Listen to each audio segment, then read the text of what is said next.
Daaku Maharaj versus game changer ఎలా అనిపిస్తున్నాయి అక్క ఈ సంక్రాంతి మూవీ? ఈ రెండు పేర్లు వింటేనే అసలు తెలియని ఒక వైబ్ వచ్చేస్తుంది. ఒకవైపు మనకి గేమ్ చేంజర్ 10th కి రిలీజ్ అయితే డాకు మహారాజా మనకి 14th ఫెస్టివల్ కి వచ్చేస్తుంది.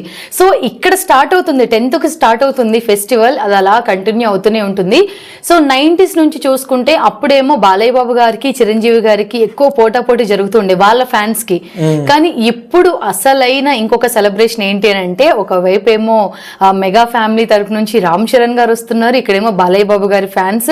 వీళ్ళందరికీ తెలియని ఒక పండగ, తెలియని ఒక మెస్మరైజ్ చేసేంత ఒక బ్యూటిఫుల్ మెమోరీస్ ని మనకు తీసుకొని రావడానికి అయితే వీళ్ళు వస్తున్నారు. అండ్ అసలైన ఫెస్టివల్ చాలా మంది ఇంట్లో చేసుకుంటూ ఉంటారు. మనందరికి సంక్రాంతి అంటే ఏం గుర్తొస్తాయి?